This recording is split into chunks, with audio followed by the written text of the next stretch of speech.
Keep an open mind about this because there is very little proof for what I'm about to say. The pyramids of Giza. There is no modern theory that accounts for how these could have been made.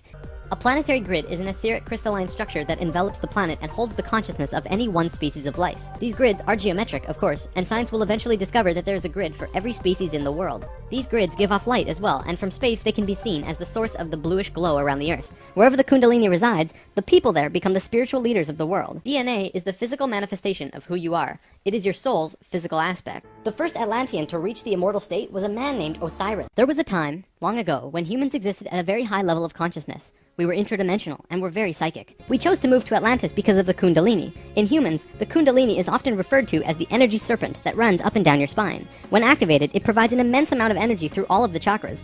The Earth itself also has a Kundalini because the Earth is alive, like an organism, running from the center of the planet to a specific place on the surface. We communicated through thought and emotion, much like how animals do rather than speaking or writing. Everyone on Atlantis began getting sick with weird diseases, and the entire continent went into a state of survival. Life was no longer about living. It became about surviving until tomorrow. It was a literal hell on Earth. Before the fall, we had incredible memories. It wasn't this vague recollection that we have now, but today we might see it as full-tilt 3D holographic memory. The Egyptians and Sumerians both began their civilizations right around the same time from each other, within a few hundred years or so. Both of these civilizations emerged out of nowhere with perfect writing abilities that were not improved upon since. You know how on the night of the full moon there are more rapes, murders, and violent crimes than any other night of the lunar cycle? Well, the moon affects the magnetics of the Earth, slightly. But the magnetics are so warped right now, it's affecting how we think and act as a planet. Our collapse of social structure is related to the geomagnetics of the Earth. Or perhaps it's the other way around. Akhenaten's immortals became a group called the Essene Brotherhood. They first migrated to a place called Masada in Israel. Even today, Masada is known as the capital of the Essene Brotherhood. Now get this. In this brotherhood, there were two people in particular, a man and a woman. You might have heard of them. Mary and Joseph? See, it was part of the Ascended Master's plan that they would bring in a being who would show the pathway to Christ consciousness. That man is known today as Jesus, although his name at that time was Yahshua ben Hur.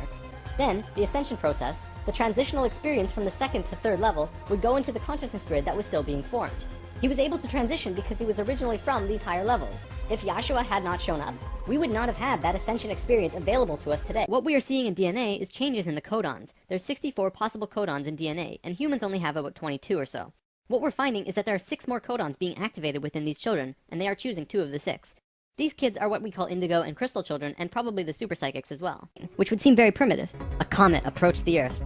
Because we were living at a high consciousness across all dimensions, the Atlanteans became aware of it before it hit. A great conflict occurred in Atlantis. The Martians, who were in the minority even though they were in control, wanted to blow it out of the sky with their laser technology. The Martians' attempt at controlling the world took place on one of the small islands in the west of Atlantis. This place today is known as the Bermuda Triangle. Many planes and boats have reported to have gone missing there. They just vanished without a trace. The imbalance is multidimensional, and in many cases, these ships and planes have been sucked into different dimensions. He came up with a theory that demonstrated to be possible through various experiments. Through these experiments, they learned that the surface of the Earth, the crust, could slip over the main mass of the Earth, which continues its rotation as if nothing happened. The crust would rotate and spin out of control until eventually it settles again in a new location aligned with the new magnetics. During this time, there are massive earthquakes and tsunamis and devastations that rock the world, and modern science is becoming increasingly aware that there is going to be a polar shift in our near future. The first thing they did was to fly to a place which is now called the Giza Plateau, but back then it was known as the land of Chem. It was also a rainforest back then as well, not desert like it is today. It happened. The poles began to shift, and human consciousness began to plummet. Simultaneously, the electromagnetic and magnetic fields of the Earth collapsed, and all life on the planet went into the Great Void, the 3.5 days of absolute blackness described by many ancient cultures in the world. The Emerald Tablets say that whenever we go through a polar shift, we go through a void space as we change our frequencies for about 3.5 days. This is also in the Troano document, depicted by 3.5 stones painted black. This refers to a time when we go through what science calls the electromagnetic null zone. This thing, however, was their most important tool, the Ankh. They saw the Ankh as the secret to eternal life, and they used it not as a physical tool, but as an energetic one. But what the Egyptians knew was that when you had an orgasm, a very large amount of energy bursts from your root chakra all the way up your spine to the top of your head, and then it gets released. What the Egyptians would do was when the spiral of energy hit their heart chakra, they would Ankh the energy out of the back of their body and over their head and back into their body, where they would keep the energy and retain a massive energy boost. In other words, if you take a tuning fork and hit it, it will reverberate for a certain amount of time. Then, if you attach an Ankh on top of it and hit it again, it will reverberate at least 3 times longer. Not only has Thoth told us this in person, but he's also written it down in the Emerald Tablets. These tablets were left in the Great Pyramid thousands of years ago. There are 12 tablets in total, formed from a substance created through alchemical transmutation. They are imperishable, resistant to all elements and corrosion. Their atomic structure is fixed in place, and no change can ever take place. In that respect, they violate the material laws of ionization. They began to once again create a complex like the one they built on Mars long ago, to try and create another synthetic Merkaba. The Martians built the buildings in Atlantis. They set up the whole experiment, threw the switch, and lost control. The destruction was immense. The experiment began to rip open the dimensional levels. Now today's disasters are a direct result of these events. The Sphinx, according to Thoth, is not 12,000 years old, but dates back over 5.5 million years on Earth. Every time a takeover seems imminent, a very pure person will find their way to the ship and raise it into the air. The Earth and Sun will connect with that person and give him or her great power.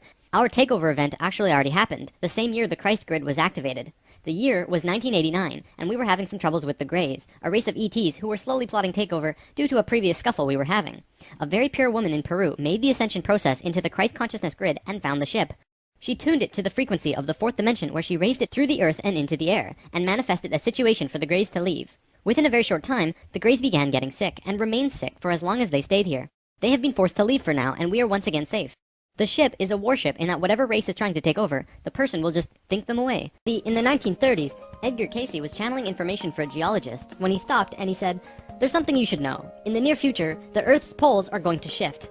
Cayce was a brilliant man with a very strong connection to higher dimensions, where he communicated with other beings for the human race. The first race were the Hebrews, coming from our future. Thoth says that they came from off-planet, but we don't know where exactly.